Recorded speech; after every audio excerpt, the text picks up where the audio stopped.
अस्सलाम वालेकुम स्टूडेंट्स, आज का हमारा टॉपिक है इक्विलिब्रियम, टाइप्स ऑफ इक्विलिब्रियम। क्योंकि हमने आज टाइप्स ऑफ इक्विलिब्रियम पढ़ना है तो इक्विलिब्रियम एक दफ़ा फिर आपको मैं रिवाइज करा देता हूँ। लास्ट टाइम हमने पढ़ा था कि if no net force act on a body then the body is said to be equilibrium. अगर किसी बॉडी पे कोई नेट फोर्स एक्ट नहीं करती या फिर सम ऑफ ऑल कंबाइंड इफेक्ट्स जो हो जाए फोर्सेस का वो जीरो हो जाए, इन तमाम केसेस में हम कहते हैं कि बॉडी किस पे है, इक्विलिब्रियम है। ठीक, सम ऑफ ऑल कंबाइंड इफेक्ट्स या सम ऑफ ऑल फोर्सेस जब आपके पास जीरो हो या फिर कोई नेट फोर्स एक्ट ना कर रही हो बॉडी के ऊपर, तो हम कहते हैं कि यहाँ पे बॉडी जो है वो इक्विलिब्रियम में है। ठीक है, तो आज हम उसकी टाइप्स के बारे में बात करेंगे। मेनली इक्विलिब्रियम में मैंने आपको बताया था फर्स्ट कंडीशन और सेकंड कंडीशन को तो फिर से थोड़ा सा मेमोराइज कर लेते हैं। फर्स्ट कंडीशन कहती थी कि sum of all forces either it's along X axis और वाई एक्सिस, वर्टिकल या horizontal, sum of all forces act on any body is equal to zero. This is first condition of equilibrium. यानी किसी fix point पे, किसी pivot point पे अगर कोई forces act कर रही है, ठीक है, तो उसका हॉरिजॉन्टल, उसका वर्टिकल, सारों का सम ले लिया जाए तो उनका समेशन क्या आना चाहिए, जीरो। ये आपकी फर्स्ट कंडीशन थी। सेकंड कंडीशन क्या आती है, मैंने आपसे कहा जहां बॉडी मूव कर सकती है, देखो इस डस्टर को ले लो, मैं अगर इस बॉडी का सेंटर ऑफ मास ले लूं जो कि लगभग इसका मिड पॉइंट ही बनेगा कुछ यहाँ पे, अगर तुम्हारे पास सेंटर ऑफ मास पे फोर्स अप्लाई कर दी जाए तो हम कहते हैं कि आपकी फोर्स जब किसी पाइवट पॉइंट से पास करती है तो उसका टार क्या हो जाता है, जीरो। तो मैं जब इसके सेंटर ऑफ मास यानी जो इसका मिड पॉइंट है वहां पे फोर्स लगाऊंगा, इस डस्टर ने रोटेट नहीं करना बल्कि मेरे फोर्स की डायरेक्शन में क्या कर देना है, मूव कर देना है। But let's suppose if I change the place of applied force, मैं यहाँ लगाऊं तो ये तो नहीं है सेंटर ऑफ मास, अब इसने क्या करना शुरू कर देना है, इसने रोटेट करना है, इसने रोटेट करना है। ठीक, इसने मूव भी करना है, इसने रोटेट भी करना है। अब इस चीज को समझो जरा, तो हम मूव करने के लिए लफ्ज यूज करते हैं ट्रांसलेशनल मोशन और रोटेट करने के लिए लफ्ज यूज करते हैं रोटेशनल मोशन। ये डस्टर इस पॉइंट पे फोर्स लगाने से मूव भी करेगा, रोटेट भी करेगा, समझे। बट अगर सेंटर ऑफ मास पे फोर्स अप्लाई करते हो तो रोटेट नहीं करता, मूव करेगा, ट्रांसलेट करेगा, सिर्फ ट्रांसलेशनल मोशन करेगा, रोटेशनल मोशन नहीं करेगा, क्योंकि टार क्या हुआ उस पॉइंट पे, जीरो। समझ आई बात? yes, मैं यहां लगाऊं तो दोनों फोर्सेस एट अ टाइम आएंगी। ये डस्टर आगे भी बढ़ेगा, ट्रांसलेट भी करेगा, ट्रांसलेट कहते हैं आगे बढ़ने को, और रोटेट भी करेगा। किसके गिर्द रोटेट करेगा, इस फिक्स्ड सेंटर ऑफ मास के गिर्द। पाइवट पॉइंट इसका सेंटर ऑफ मास है जिसे ये रोटेट करेगा। तो ट्रांसलेशनल मोशन आगे बढ़ना, rotational motion axis of rotation के गिर्द घूमना, पाइवट पॉइंट के गिर्द घूमना। बात समझ आ गई? हमारे पास कोई बॉडी कंप्लीट इक्विलिब्रियम में कब होती है, जब उसका नेट टॉर्क प्लस उसका समेशन ऑफ फोर्स जीरो हो जाए, फिर बॉडी कंप्लीट इक्विलिब्रियम में है। अगर आपसे कोई पूछे कि बॉडी का अगर आपको कंप्लीट इक्विलिब्रियम दरकार है तो क्या सिर्फ फर्स्ट कंडीशन के सेटिस्फाइड होने से बॉडी कंप्लीट इक्विलिब्रियम में है? नो। चले माना क्या आपने उसका समेशन ऑफ f जीरो कर दिया, but body have still capability to rotate about a pivot point. So a body rotate, it means ये complete equilibrium में नहीं है, so आपको उसका net torque भी जीरो करना पड़ेगा net force के साथ। तो net torque, net force जब ट्रांसलेशन प्लस रोटेशनल दोनों जीरो हो जाते हैं फिर बॉडी आती है complete equilibrium। मेरी बात समझ गए? किसी पाइवट पॉइंट के गिर्द तुमने फोर्स जीरो कर दी, माना यहाँ पे तुमने यहाँ पे जो है वो टॉर्क जीरो कर दिया, फोर्स अप्लाई हो रही है। ठीक, अब अगर फोर्स एजेस पे प्लेसेस शिफ्ट कर दी जाए तो डेफिनेटली बॉडी में फिर टेंडेंसी आ जाती है रोटेट करने की। अगर आप फोर्स इसका जीरो कर दो तो बॉडी में टेंडेंसी रहती है रोटेट करने की। ठीक, भले उसका फोर्स जीरो कर दिया जाए, यानी उसका जो सम ऑफ ऑल फोर्सेस अगर जीरो कर दे, मतलब मैं एक फोर्स यहाँ अप्लाई करूं, एक फोर्स में यहाँ अप्लाई करूं, ठीक है,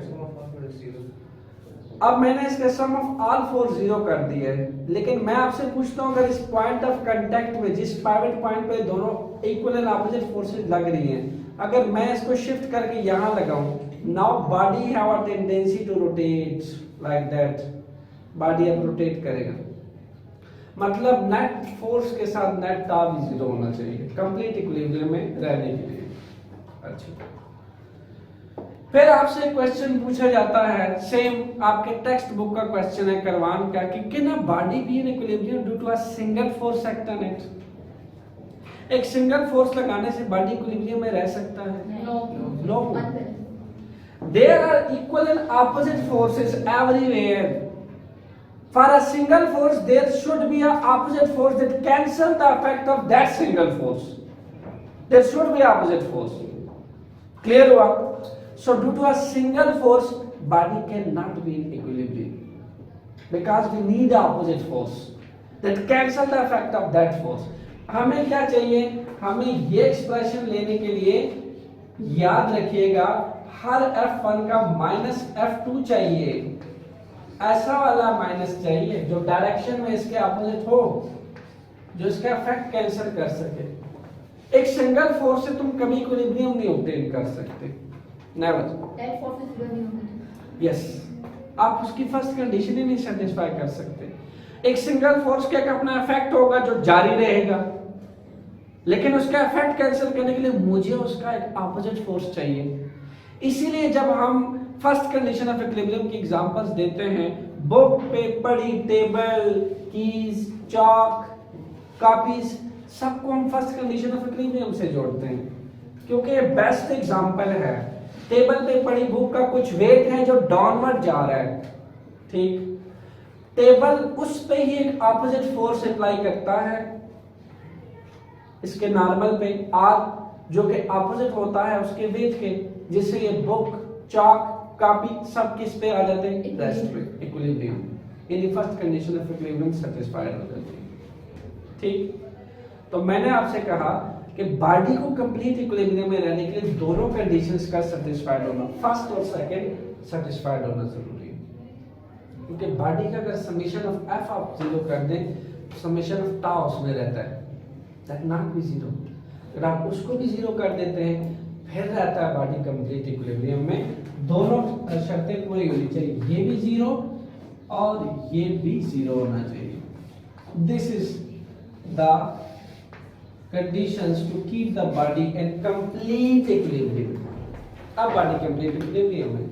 अगर ये जीरो हुआ तो आप ये सिर्फ कह सकते हो फर्स्ट कंडीशन सेटिस्फाइड हुई है, अगर ये जीरो हुआ तो आप कह सकते हो सिर्फ सेकंड कंडीशन सेटिस्फाइड हुई है। सिर्फ सेकंड को रखने से बॉडी फिर भी कंप्लीट इक्विलिब्रियम में नहीं रहता, फर्स्ट को कर देने से बॉडी फिर भी कंप्लीट इक्विलिब्रियम में नहीं रहता, पूरे दोनों को करने से बॉडी कंप्लीट इक्विलिब्रियम में रहता है। क्योंकि अगर आप उसकी टेंडेंसी ऑफ रोटेशन जीरो करते हो तो tendency of translation motion body में फिर भी रहेगा। इसी तरह अगर आप body of translation motion zero कर दो तो बॉडी में टेंडेंसी ऑफ रोटेशन रहेगा, बॉडी रोटेट कर सकता है। अगर आप दोनों जीरो कर दो, तुमने ट्रांसलेट भी नहीं करना, तुमने रोटेट भी नहीं करना, अब रहा बॉडी पूरे इक्विलिब्रियम में। समझ गए? आगे बढ़े। अब हम इसकी टैब्स पढ़ते हैं। पहला टैब है स्टैटिक। स्टूडेंट, जो स्टैटिक वर्ड है वो बना है रेस्ट से। रेस्ट स्टैटिक वर्ड बना है रेस्ट से। अमूमन फिजिक्स में जो स्टैटिक वर्ड यूज होता है वो हम यूज करते हैं जब किसी के रेफरेंस से कोई चीज रेस्ट में पड़ी हो। रेस्ट इन मोशन पढ़ा है ना? If a body does not change its position with respect to its surrounding, तो मेरे सराउंडिंग से अगर आप अपनी पोजीशन चेंज नहीं कर रहे तो आप किस पे? रेस्ट पे हैं। और आपके रेफरेंस से अगर मैं अपनी पोजीशन चेंज नहीं कर रहा तो मैं किस पे हूं? रेस्ट पे। रेस्ट पे। तो बात करेंगे स्टैटिक इक्विलिब्रियम, वो चीजें जिनको हम देख रहे हैं और वो हमारे लिहाज से अपनी पोजीशन चेंज नहीं कर रही। तो क्यों नहीं कर रही? मतलब क्या है वहां? मतलब वहां कुछ समेशन ऑफ f0 हो रहा है। समझ आ रही बात? Yes sir. अच्छा, तो स्टैटिक इक्विलिब्रियम को पहले उठाते हैं। स्टैटिक इक्विलिब्रियम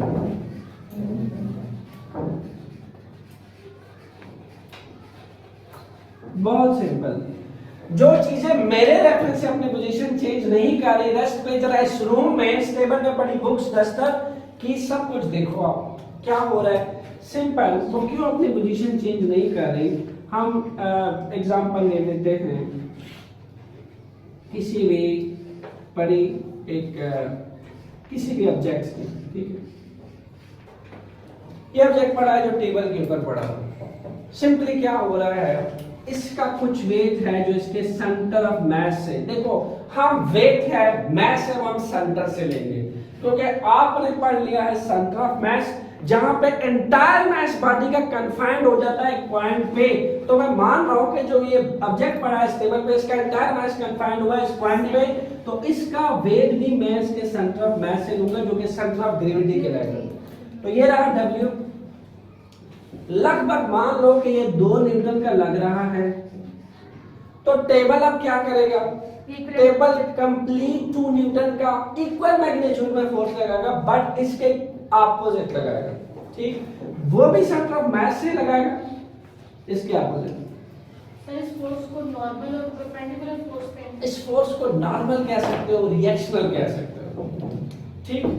हम इसको R से रिप्रेजेंट करते हैं क्योंकि ये किसी एक्शन का रिएक्शन है, किसी एक्शन का रिएक्शन। तो मैं कह देता हूं कि R हुआ सिंपल माइनस W। अगर मैं यहां देख लो summation of all forces equal to 0, तो समेशन में कौन कौन आया, पहला, बट वेक्टर में जब हमारे पास वेक्टर्स हम लेते हैं, ठीक, तो उसमें जो ऑपोजिट डायरेक्शन में होता है हम उसको नेगेटिव साइन से रिप्रेजेंट करते हैं। यहाँ R को W के रिस्पेक्ट से नेगेटिव कर दें या R को या W को R के रिस्पेक्ट से नेगेटिव कर दें, आपके पास दोनों ऑप्शन, ठीक। सो मान लिया हमने कि अगर मैं दोनों को चले y एक्सिस पे लूं या कोऑर्डिनेट्स के थ्रू हम बात करें, plus y negative y plus x negative x, ये है रिएक्शनल, ये है वेट। तो वेट को ले लेते हैं नेगेटिव में, R को ले लिया पॉजिटिव में, क्योंकि पार जो है पॉजिटिव y पे लग रहा है, W नेगेटिव y की तरफ लग रहा है, वेट ले लिया नेगेटिव। तो जरा वैल्यू पुट करो 2 न्यूटन माइनस 2 न्यूटन, स्टूडेंट्स ये तो पूरा आया 0, तो समेशन ऑफ F अपने आप आया 0 कि नहीं आया। तो ऐसी इक्विलिब्रियम जहां पे बॉडी मेरे रिस्पेक्ट से अपनी पोजीशन चेंज नहीं कर रहा, यानी वो रेस्ट पे है, यानी वो क्या कहला रहा है, स्टैटिक इक्विलिब्रियम। क्या कहला रहा है, स्टैटिक इक्विलिब्रियम। समझा कि यस सर। इसके अलावा पिक्चर की एग्जांपल उठा के देख लो, ये कोई सपोर्ट है, यहां मैंने 2 स्ट्रिंग्स ले ली, दीवार पे लटकी सस्पेंड हुई हुई पिक्चर, ठीक, बिल्कुल ऐसे।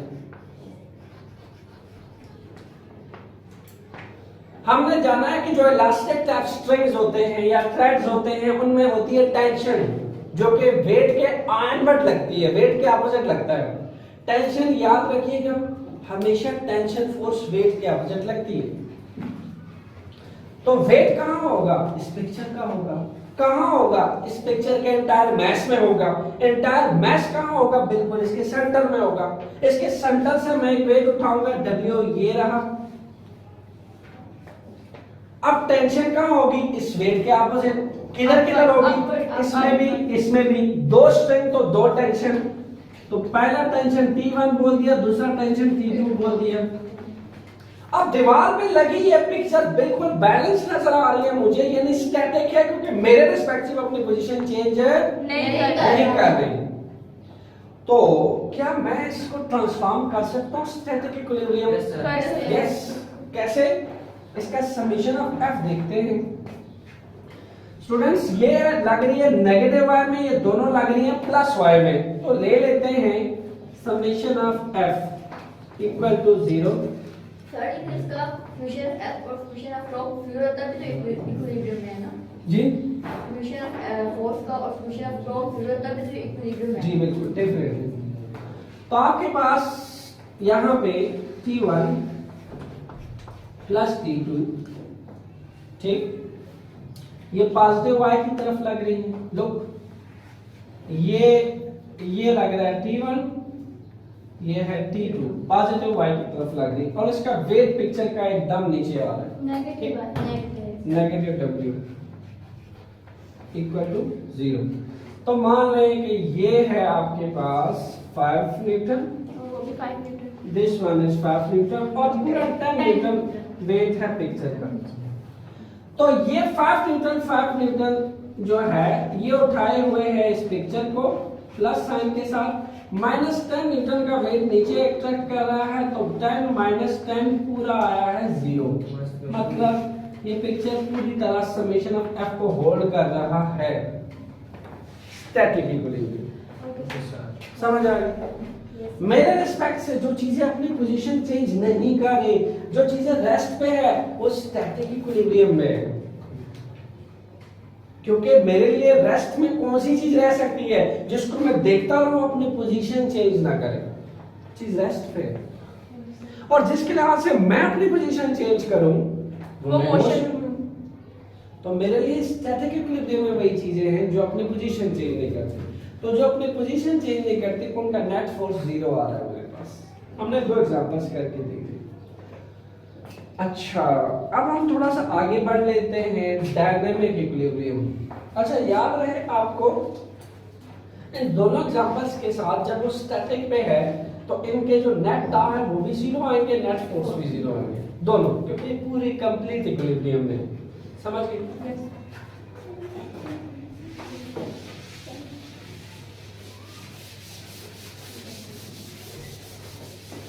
जी स्टूडेंट्स, अब आते हैं डायनामिक इक्विलिब्रियम पे। किस इक्विलिब्रियम पे? Dynamic equilibrium. स्टूडेंट, जो लफ्ज डायनामिक निकला है ना, ये निकला है मोशन से related. Motion,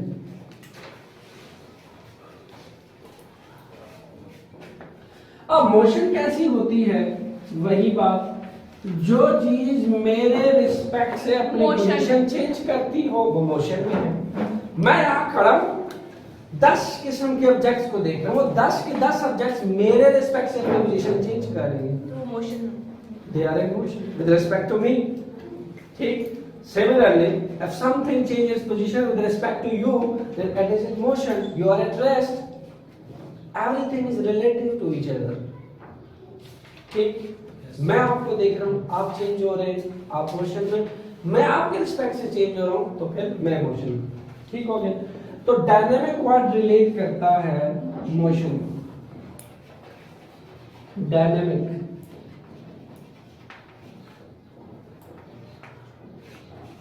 this is motion. Clear हुआ? अब कुछ चीजें ऐसी भी हैं जो मूव भी कर रही हैं और वो फिर भी किसमें? इक्विलिब्रियम। रेस्ट की बात ना करें, स्टैटिक में डिस्कस हो गया, चीजें मूव भी कर रही हैं फिर भी किसमें? इक्विलिब्रियम। क्योंकि अगर चीज मूव करती है तो वहां 2 पॉसिबिलिटी है। कौन कौन सी? यूनिफॉर्म या फिर वेरिएबल।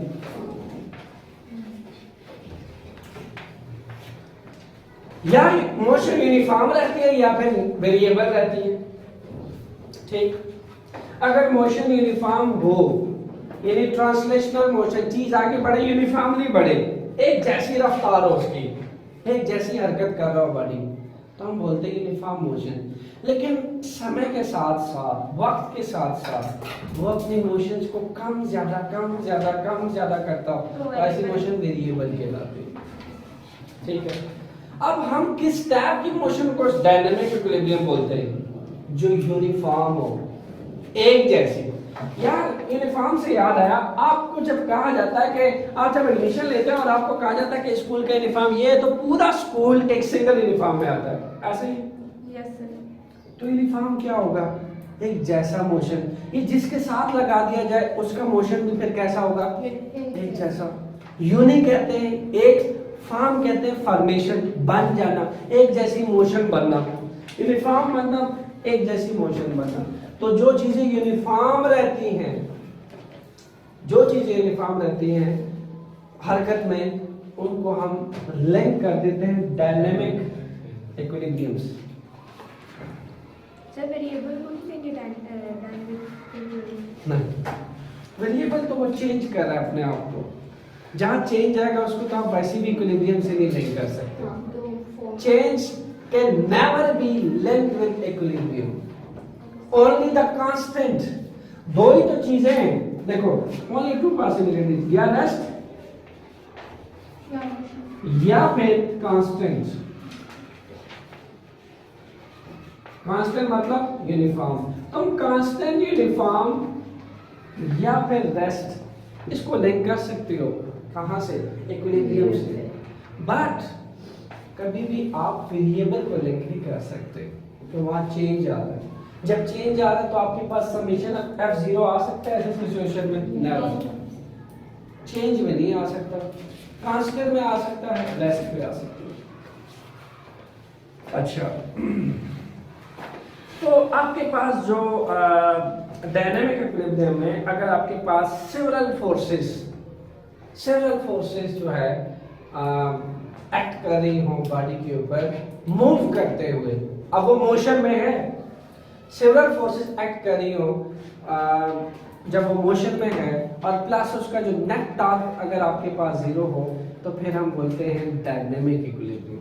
ये बॉडी अब डायनामिक इक्विलिब्रियम में है क्योंकि वो मोशन भी कर रहा है, बट जो सेवरल फोर्सेस हैं प्लस उसका जो नेट टॉर्क है वो जीरो है, तो उसको हम उसकी मोशन को हम यूनिफॉर्मली लिंक कर देते हैं डायनामिक इक्विलिब्रियम। सर अगर उसका नेट टॉर्क जीरो नहीं होगा तो बात वही आ जाती है, फिर वो पूरी तरह इक्विलिब्रियम में नहीं होगा। ठीक है, पूरी तरह इक्विलिब्रियम में नहीं होगा। नेट टॉर्क जीरो आना होगा क्योंकि मुझे बॉडी को कंप्लीट इक्विलिब्रियम में देखना है। ठीक है, तो फिर नेट टॉर्क अगर जीरो नहीं है तो वो सिर्फ फर्स्ट को तो सेटिस्फाई कर रहा होगा, सेकंड सेटिस्फाई नहीं होगा।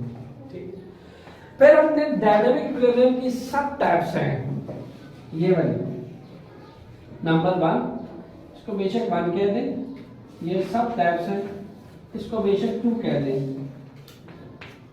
डायनामिक के लिए अगर कोई चीज मोशन में है यूनिफॉर्म, तो यार वो दो तरह से रह सकती है ना, या वो ट्रांसलेटरी या फिर रोटेटरी।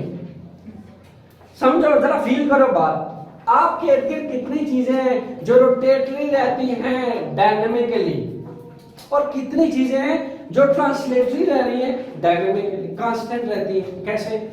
मशहूर एग्जांपल है आपके पास दिस वन।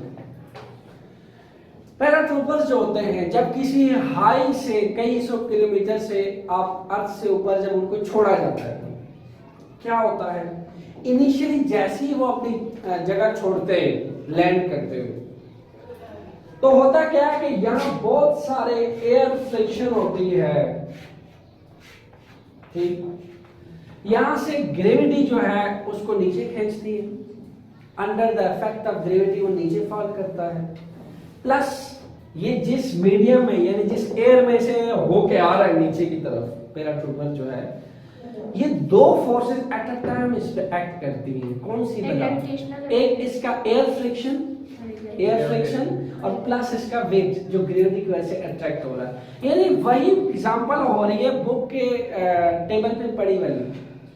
दो फोर्सेस एक दूसरे को बैलेंस करने वाली है, इनिशियली अनबैलेंस होगा, ये ऐसे पैराट्रूपर फॉल कर रहा है, बट वेरी सून क्या हो जाएगा, ये जो एयर फ्रिक्शन है that will completely balance the weight that is being attract toward downward। समझ आ रही? Yes, sir. जब ये बैलेंस कर देगा तो क्या इसकी मोशन डायनेमिकली यूनिफॉर्म नहीं हो जाएगी? Yes sir. डेफिनेटली हो जाएगी, मोशन में कोई चेंज नहीं आएगा, और एक जैसी मोशन से गिरेगा।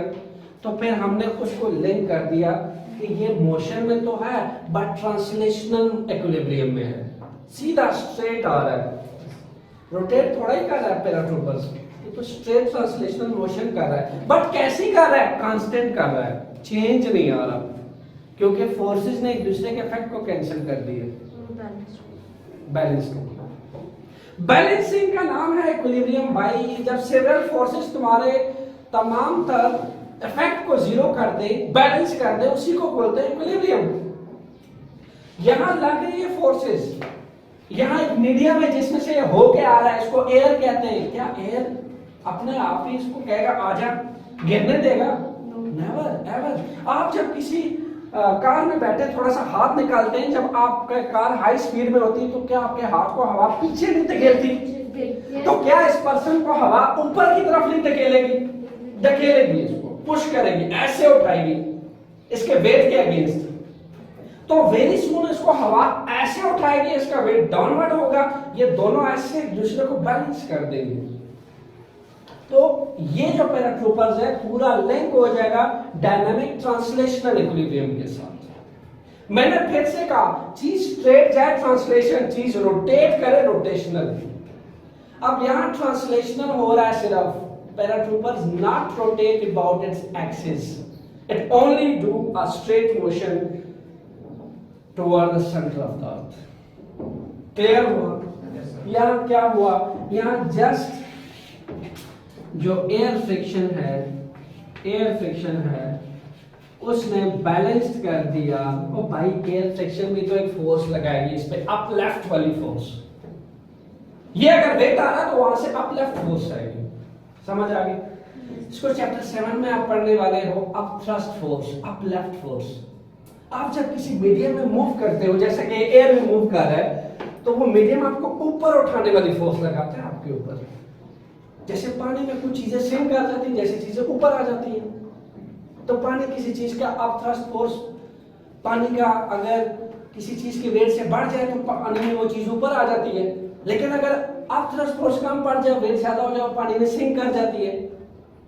ऐसे हवा में जब आएगा तो पानी इसमें अप थ्रस्ट फोर्स लगाएगा, ऊपर उठाएगा इसको, और ये नीचे आ रहा होगा, तो वेरी सून इसका डब्ल्यू और अप थ्रस्ट फोर्स बैलेंस कर देगा, और ये लिंक हो जाएगा डायनामिक ट्रांसलेशनल इक्विलिब्रियम। तो आज के बाद आप जो ऑब्जेक्ट रेस्ट में है सिर्फ उसी को इक्विलिब्रियम नहीं कह सकते, जो ऑब्जेक्ट मोशन में है आप उसको भी क्या बोलोगे? इक्विलिब्रियम। बट कैसी motion? Dynamic translational equilibrium motion. जो ट्रांसलेशन मोशन तो कर रहा है but constant, no change, uniform motion कर रहा है। अच्छा, ठीक हो गया। अब फिर सेकंड टाइप से जरा मिल लेते हैं। उसको कहता है डायनेमिक। अच्छा, यहां मैंने लिखा था एयर फ्रिक्शन और वेट ऑफ द पैराट्रूपर्स। ठीक, ये वेट एयर फ्रिक्शन के ऊपर, that will be balance each other. तो डायनामिक रोटेशनल इक्विलिब्रियम की बात करते हैं। फैन आपके रूम में लगा हुआ है, जरा गौर कीजिएगा, इसके अंदर की फिजिक्स को ढूंढते हैं। आपकी जो करवान की बुक है वो ये पूछती है कि does the ceiling of a fan increase all the time? No sir. Never. When we start, जब हम स्टार्टर लगाते हैं फैन का, क्या होता है? जब इसको स्विच ऑन करते हैं, इनिशियली माना कि इसकी स्पीड में चेंज आती है, बट वेरी सून ये कांस्टेंट स्पीड से क्या होना शुरू हो जाता है? नॉट मूव, किस वही बात, रोटेट। मूव होना ट्रांसलेशनल मोशन, रोटेट होना रोटेशनल मोशन। अब बात हो रही है डायनामिक रोटेशनल इक्विलिब्रियम की। अब तुम्हें ये नहीं कहना कि ये फैन मूव कर रहा है, ये फैन रोटेट कर रहा है। एक्सिस नजर आ रहा है, ये रहा इसका एक्सल पॉइंट, इसके बिल्कुल सेंटर में मौजूद है, इसलिए मत वर्ड यूज करो मूव। मूव होना कहां बात करोगे? यहां पे जो आपके पास डायनामिक इक्विलिब्रियम था, ये मोशन थी। मूव होने की कहां बात कर सकते हो? डायनामिक ट्रांसलेशनल में बात कर सकते हो। और डायनामिक रोटेशनल में आप रोटेट की बात करोगे। अगर एक पैराट्रूपर्स मूव करते हुए नीचे आते हुए कांस्टेंट फोर्स अचीव कर, कांस्टेंट मोशन अचीव कर सकता है, तो फिर एक चीज भी रोटेट करते हुए कांस्टेंट रोटेशन अचीव कर सकती है, just like a fan. Initially जैसे पैराट्रूपर्स कांस्टेंट मोशन नहीं अचीव करते, वेरी सून अचीव कर लेते, कुछ टाइम बाद ये कंडीशन अचीव कर लेते। फैन भी कुछ टाइम बाद कांस्टेंट रोटेशनल मोशन अचीव करता है। आस्ते आस्ते तेज तेज तेज तेज तेज तेज तेज एक टाइम आता है कांस्टेंट हो जाता है, कांस्टेंट रोटेशनल मोशन से मूव करता है। ऐसी मोशन कहलाती है डायनामिक रोटेशनल मोशन। समझ आ गई? Yes sir. पूरे यूनिवर्स में अगर आप इक्विलिब्रियम को देखो तो चीजें, अगर आपने फर्स्ट और सेकंड कंडीशन इक्विलिब्रियम को फील करना है तो चीज मूव भी करती है, चीज रोटेट भी कर सकती है। जिस चीज में मोशन की कैपेबिलिटी है उस चीज में रोटेशंस की भी कैपेबिलिटी है। इसलिए मोशंस को जीरो करके, मोशन से रिलेटेड फोर्सेस को जीरो करके तुम फर्स्ट कंडीशन तो सेटिस्फाई कर सकते हो, but your body will still not complete in equilibrium. To keep the body complete in equilibrium, keep these two conditions should satisfy summation of f, summation of tau should be zero. आपको मैंने बोला कि जब तुम ये zero करोगे तो फिर अगर मैंने तुम्हारे अप्लाइड फोर्सेस की जगह शिफ्ट की तो body still have tendency to rotate, body not in equilibrium. Clear हुआ? तो जो क्वेश्चन था, does speed of a ceiling fan increase all the time? So answer is very simple, no, it's speed doesn't increase all the time. Initially, when we start the fan, then after a few seconds, minute mat ke, after a few seconds, the fan achieve a constant speed and will rotate with constant speed. Clear हुआ? Yes. तो anything initially anything कोई भी ये condition achieve नहीं कर रही थी। Paratrooper जैसी लैंड करने से गिरा, उसने डायरेक्ट ये नहीं अचीव कर लिया, थोड़ा मीडियम में गिरा है वो, फिर मीडियम ने उठाया उसको ऐसे ऊपर, फिर उसका वेट नीचे आया, फिर वो बैलेंस हुए दोनों। तो फैन जैसे स्टार्ट किया डायरेक्ट कांस्टेंट स्पीड अचीव नहीं कर देगा, थोड़ा रोटेट होगा, फिर और फिर और फिर और फिर थोड़े से सेकंड्स बाद वो कांस्टेंट स्पीड अचीव कर देगा, doesn't increase all the time. तो फैन की रोटेशन कांस्टेंट स्पीड के साथ डायनामिक रोटेशन इक्विलिब्रियम, पैराट्रूपर्स की लैंडिंग लिंक कर दो dynamic translation equilibrium. Anything else समझ आ गया? सर, डायनामिक मोशन और डायनामिक ट्रांसलेशनल इक्विलिब्रियम ये दोनों सेम है? डायनामिक मोशन में मैंने आपसे बोला कि मोशन दो तरह की हो सकती है, या बॉडी स्ट्रेट मूव करे या बॉडी किसी फिक्स्ड पिवट पॉइंट पे रोटेट मोशन करे। लेकिन मोशन दो तरह की है, इसलिए मैंने फिर डायनामिक इक्विलिब्रियम की दो अलग टाइप्स बता दी कि जो स्ट्रेट मूव करेगा और कांस्टेंट के साथ वो ये वाला, जो रोटेट करेगा कांस्टेंट मोशन के साथ वो ये वाला। डायनामिक मोशन अपने आप में दो मोशन कर रहा है, या बॉडी ऐसे मूव करेगी ट्रांसलेट, या बॉडी फिक्स पॉइंट पे रोटेट। समझ आ गई? Next We'll be right back.